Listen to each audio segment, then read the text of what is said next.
This mic is going to work. I'm not used to using a mic, so I'll try to speak into it. But if I vary, hope you understand.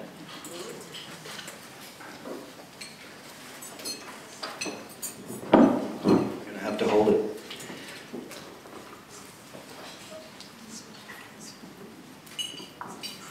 All right.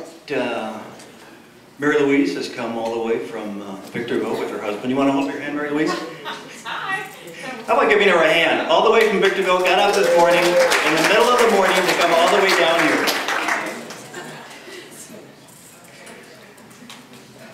What we want to do this morning is set it up for you so that when you leave here, you feel comfortable using the techniques. We're mostly going to talk about two techniques, or I'm mostly going to talk about two techniques, and I hope when you walk out, you will have them down. You will feel comfortable with them. You'll know how to use them. This is going to be my take on motivational interviewing, and I'm going to take a learning angle, because I'm a learning theorist, I'm a behaviorist, so that's the angle I'm going to take on it. So it's a little bit different than the book. And much of the talk is going to be just a run-up to the two techniques. So there's going to be kind of like half an hour of background and then about half an hour of practice.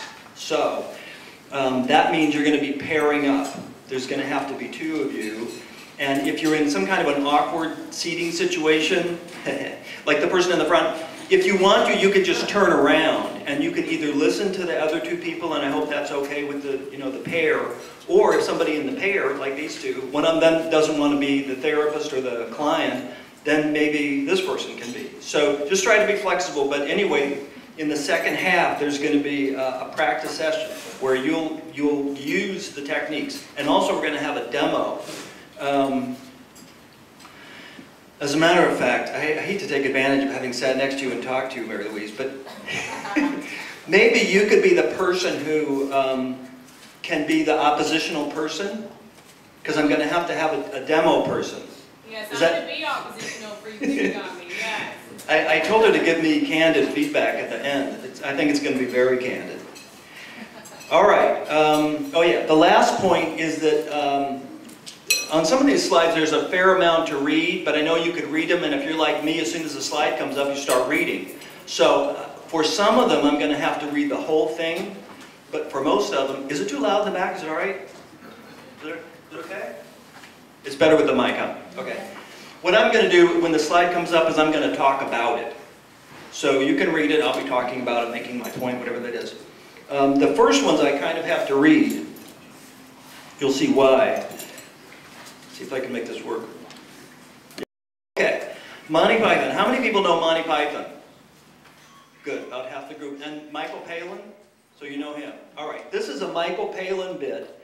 They didn't write it, of course, with addiction in mind, but it makes a very good analog for treating addiction, because addiction is frustrating for everybody, for the addict as well as the treater. And you can't lose your patient. So what the idea here is soccer matches are very exciting.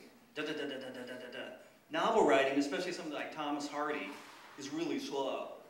So that's the funny thing, is putting those two together.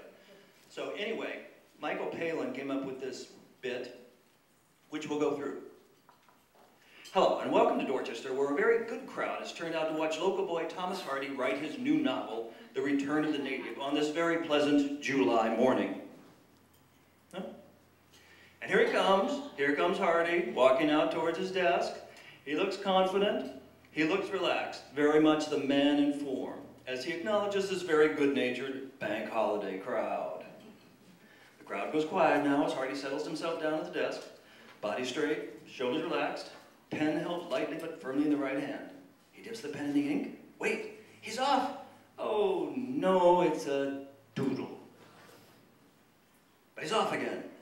Oh!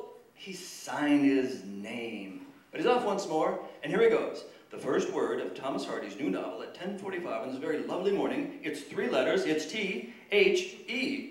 After 45 minutes, Thomas Hardy has written the. You'll hear this a lot, not nearly as much as addicts hear it in their own head. I'll stop using. It's hard to do. It's easy to make the promise. So countertransference, you got to watch out for it. Don't be surprised at what we might call Hardy-esque progress. You can't get too frustrated. I don't know how many people have told me, I'll never get sober. I've tried too many times. It'll never happen. So everybody gets discouraged, and you have to kind of keep your distance, thinking this is going to work. One of these times will be the last time you drink.